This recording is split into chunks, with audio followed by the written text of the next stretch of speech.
عشق حسین دوسروں کو قریب کرتا ہے، عشق حسین سے آپ اپنے آپ سے لوگوں کو دور نہیں کرتے۔ تو یہ بہت بڑی ذمہ داری ہے جو آپ اٹھائے ہوئے ہیں، اس ذمہ داری کو سمجھنا ہے اور اس پر عمل کرنا ہے۔ آپ نے یہ دیکھنا ہے کہ کوئی لفظ کوئی بات ایسی نہ ہو اور آپ اس کو لبادہ چڑھا دیں عشق حسین، نہیں، نہ آپ سے مولا راضی ہے اور یقیناً زمانہ تو راضی ہوگا۔ ہمارا مقصد زمانے کو راضی کرنا بھی نہیں ہے، لیکن تعلیمات محمد و آل محمد علیہ السلام متقاضی ہیں اس چیز کی کہ کلمہ پڑھنے والا کسی کو نقصان نہ کرے، عشق حسین کرنے والا، عشق محمد و آل محمد علیہ السلام کرنے والا وہ کسی کے گریبان میں ہاتھ نہ ڈالے اور نہ کوئی اس کے گریبان میں ہاتھ ڈالے۔ ہم یہ بھی اجازت نہیں دیتے، تو یہ نہ سمجھے کہ عشق حسین ہماری کمزوری ہے، عشق حسین ہماری طاقت ہے۔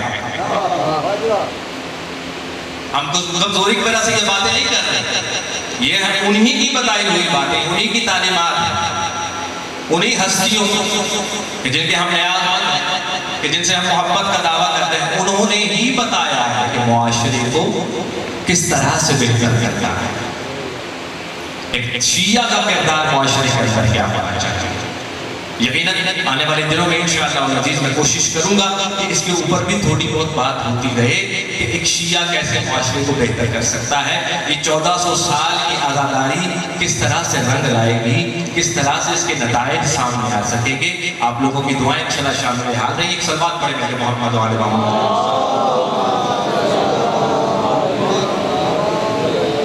سنامہ کلام میں نے جس آیت کو بنایا ہے، یقیناً تھوڑا تھوڑا آگے تشریف لے تاکہ آگے جائے، سوال پڑھتے ہوئے آگے تشریف لے۔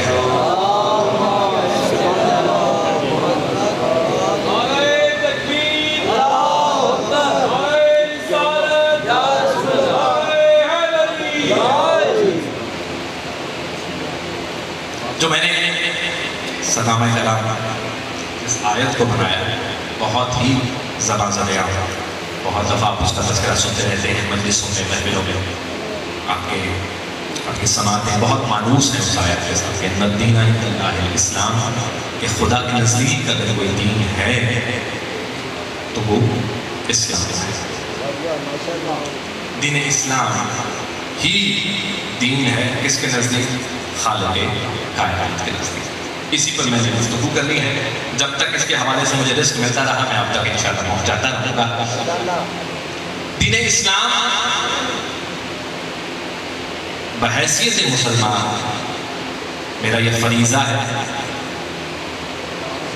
کہ مجھے اسلام کے بارے میں جاننا چاہیے، اور پھر اس کے بعد کہ قرآن کی آیت میں دلالت کرتی کہ اللہ تو کسی اور دین کو دین مانتا ہی نہیں ہے، اور الحمدللہ کہ میں اس دین پر کاربند ہوں، تو مجھے اس کے بارے میں پتہ ہونا چاہیے کہ اس کا آغاز کب سے ہوا، کب سے دین اسلام چل رہا ہے، کب سے دین اسلام رواں دواں ہے۔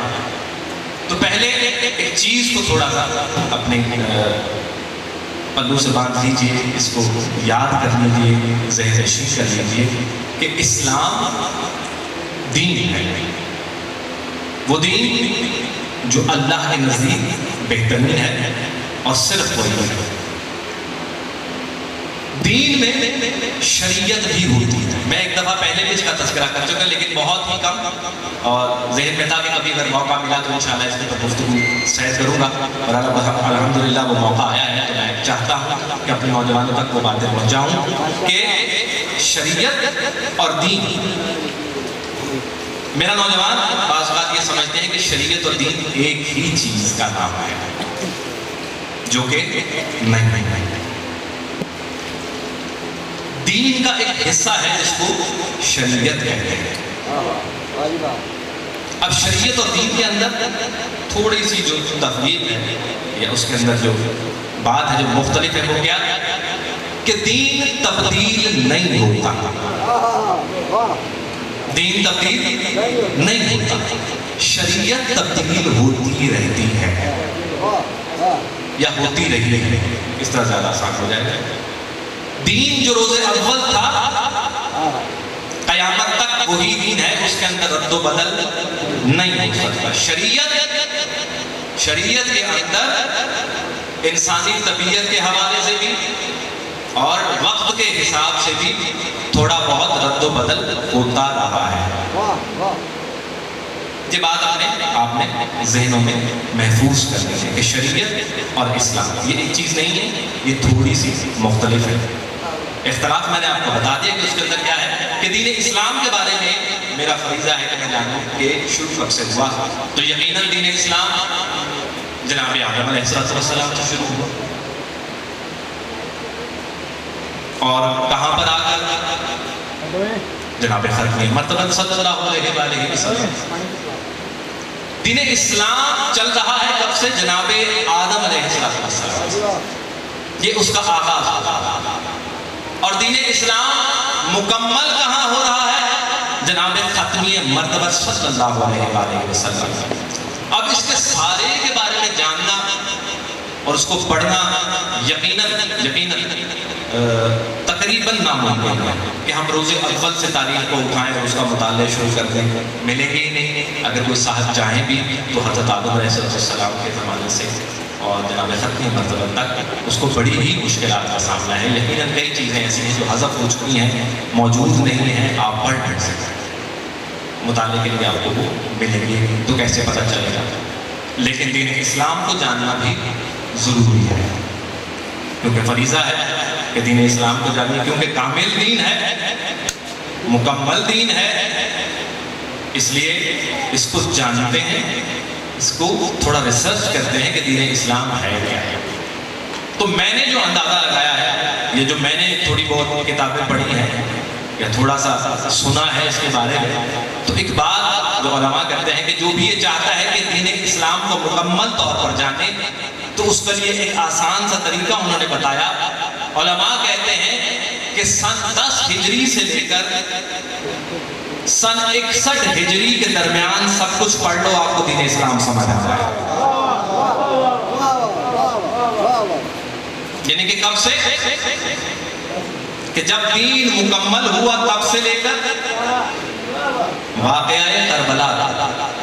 اب میں کوشش کروں گا کہ اسی کے اندر رہتے ہوئے آنے والے دنوں میں کچھ نہ کچھ چیزیں آپ تک پہنچاتا رہوں، جو مجھ ناچیز کو مجھ کا مطلب معلوم ہے وہ آپ کے اذہان تک منتقل کرتا رہا۔ اچھا، شریعت کی بات ہوئی تھی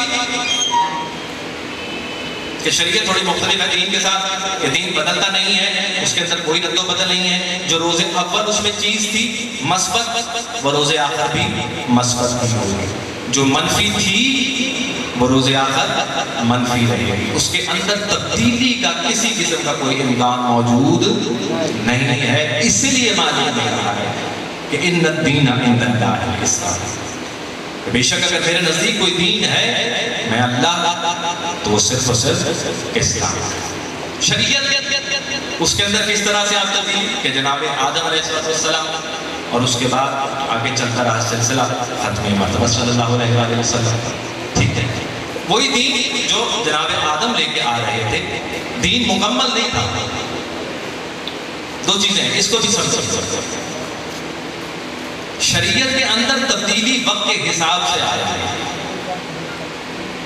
دین کے اندر تبدیلی نہیں آ رہی لیکن تکمیل بھی نہیں ہو رہی، یہ ایک لحظہ چیز ہے۔ یعنی کہ دین جو ہے وہ آ رہا ہے لیکن مکمل نہیں ہے، کب سے؟ جناب آدم سے لے کے ختمی مرتبہ صلی اللہ علیہ وسلم۔ لیکن شریعت جو ساتھ ساتھ چل رہی ہے اس کے اندر موقع اور مناسبت کے حساب سے کہیں نہ کہیں تبدیلی واقع ہو رہی ہے۔ دین مکمل کب ہو رہا ہے؟ شروع ہوا جناب آدم سے، تکمیل کہاں ہوئی؟ 10 ہجری کو۔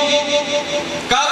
کہ جب ختمی مرتبہ حضرت محمد مصطفیٰ صلی اللہ علیہ وآلہ وسلم حج سے واپس تشریف لا رہے ہیں۔ آپ کو سنا ہوا واقعہ، کوئی نئی چیز بیان نہیں کرنے جا رہا ہے۔ تکمیل کب ہوئی ہے؟ دین مکمل کب ہوتا ہے؟ وہ دین کہ جس کو اللہ نے اپنے لیے پسند کر لیا، جس کے بارے میں فرما دیا کہ میرے نزدیک اگر کوئی دین ہے تو وہ اسلام ہے۔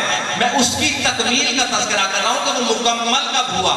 آ رہا ہے روز اول سے، ہر نبی اپنے حصے کا دین اپنے لوگوں تک پہنچا رہا ہے، لیکن دعویٰ نہیں کرتا کہ دین مکمل ہو گیا، جانتا ہے کہ کچھ آ رہا ہے، کچھ پہنچانا ابھی باقی ہے۔ ابھی کام مکمل نہیں ہوا. وہی سلسلہ کہاں تک پہنچا؟ ختمیہ مرتبت حضرت محمد مصطفیٰ صلی اللہ علیہ وآلہ وسلم تک. 10 ہجری ہے، حضور حج سے واپس آ رہے ہیں. ایک مقام آتا ہے کہ جس مقام کا نام غدیر ہے.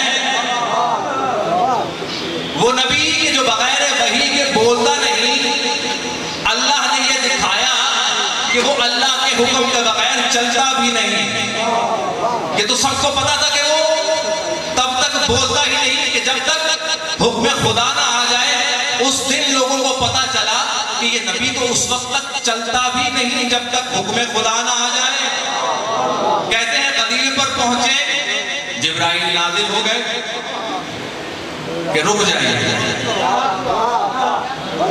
رک جائیے، ٹھہریے ٹھہریے، یہ موقع دوبارہ نہیں آئے گا. یہ 1.25 لاکھ حاجی دوبارہ نہیں ملیں گے. ان میں کئی چہرے ایسے ہیں جو دوبارہ نظر بھی نہیں آئیں گے. تو ٹھہریے، رکیے. رسول رکے. جبرائیل نے پیغام پہنچایا. اور کیا کیا مزاج ہے اس آیت کا، میں وہ نہیں بتانا چاہتا. آپ ممبروں سے سنتے رہتے ہیں کہ جب اس وقت روکا ہے نا، جب نبی کو اس وقت روکا ہے اس مقام پر اللہ نے، تو اس وقت نبی کو کسی اور نام سے نہیں پکارا، ان کی ڈیزگنیشن سے پکارا ہے. جو عہدہ ادا کیا ہے اس عہدے کے ساتھ پکارا ہے. اور دیکھیے کہ جب مالک، آپ بھی آفیسز میں کام کرتے ہیں، یہاں پر میرے سامنے چہرے موجود ہیں، یا گھروں میں بھی اگر مجھے میرے نام سے بلایا جاتا ہے اور جب میرے نام کے ساتھ یہ لگا دیا جائے کہ لکی صاحب بیٹھیے آپ سے بات کر رہی ہے، تو وہ جو صاحب کا لفظ لگتا ہے نا، وہ تنبیہ ہوتی ہے کہ یہ بات بڑی ضروری ہے. میرے پاس اگر وقت نہیں بھی ہے نا تو مجھے اب وقت پیدا کرنا پڑے گا، مجھے نکالنا پڑے گا کہ میں یہ بات سنوں، کیونکہ اس کے ساتھ صاحب لگ گیا ہے. خالی نبی سے کام نہیں چلا جائے گا، اب اس کے ساتھ لفظ صاحب بھی لگا دیا گیا ہے.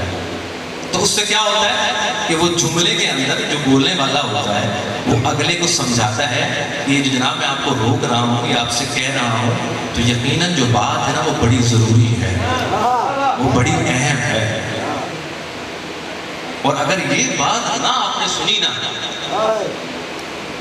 تو بہت بڑا نقصان ہوتا ہے. بس کچھ اسی طرح سے، میں اپنے لفظوں میں بیان کرتا ہوں، یہ کتابوں کی باتیں نہیں ہیں، کچھ اسی طرح سے جبرائیل کو نازل کیا ہے، آ کر روکا ہے ختمی مرتبت کو کہ رک جائے، ٹھہریے. نبی رکے، پیغام سنایا. جملہ پہنچ گیا آپ تک، آپ کے ذہنوں میں پیغام پہنچایا کہ رسول، یہ بڑا عجیب جملہ ہے کہ رسول جو آپ پر نازل کیا گیا ہے، جو آپ پر نازل کیا گیا ہے، بلغ، جو آپ پر بلغ ما انزل الیک. ایک تو ہم اردو بولنے والے، پنجابی بولنے والے کیا کریں، ہماری قسمت، میں تو کہتا ہوں کہ جلد از جلد تاجیل ظہور امام زمانہ علیہ السلام اس لیے بھی ہوں. صلوات پڑھ کر کے محمد علیہ محمد. دیکھیں کسی بھی معصوم کا نام آئے تو چاہے دل میں، لیکن درود ضرور پڑھاتے ہیں. بڑی ہی پرانی سی بات ہے اور آپ اس کو اکثر سنتے رہتے ہیں.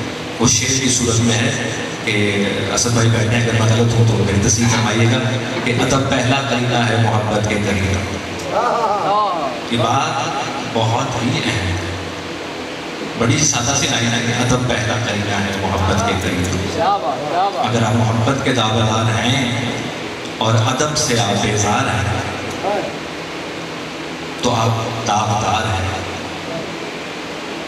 آپ نے اس داغ کو دور کرنا ہے. ادب بہت ضروری ہے، بہت ہی ضروری ہے. اگر آپ با ادب نہ ہوں گے، وہ بڑوں کی مثال آپ سنتے ہیں، بچوں کے لیے وہ کہتے ہیں کہ جو بے ادب ہے وہ بے مراد ہے. جو با ادب ہے وہ با مراد. تو جہاں بھی کسی معصوم ہستی کا نام پڑھیں، سنیں، دیکھیں، درود پڑھا ہے. درود بہت ضروری ہے، یہ ادب کا مقام ہے. ادب اور اخلاق یہ قوم تشیع کی اس وقت سب سے بڑی ضرورت ہے میرے بھائی. اخلاقیات میں اور ادب. شاید کسی کو لگے کہ ادب اور اخلاق ایک ہی چیز ہے، نہیں، یہ تھوڑی سی مختلف چیزیں ہیں. با ادب ہونا ایک منزل ہے، اس سے اوپر والی منزل کا نام با اخلاق ہونا ہے.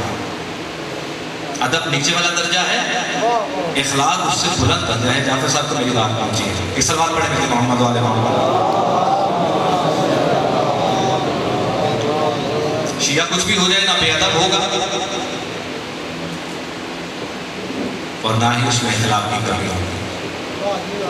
یہ نہیں ہو سکتا. جو اپنے آپ کو شیعہ کہتا ہے، مومن کہتا ہے، اگر ان دو چیزوں سے عاری ہے تو وہ مہربانی کر کے اپنے الفاظ واپس لے لیں. وہ اپنے آپ سے بھی جھوٹ بول رہا ہے، معاشرے کے ساتھ بھی جھوٹ بول رہا ہے. ادب اخلاق، ادب اخلاق، ادب اخلاق یہ بہت ضروری لازم و ملزوم ہیں میرے اور آپ. ہر انسان کے لیے ضروری ہے.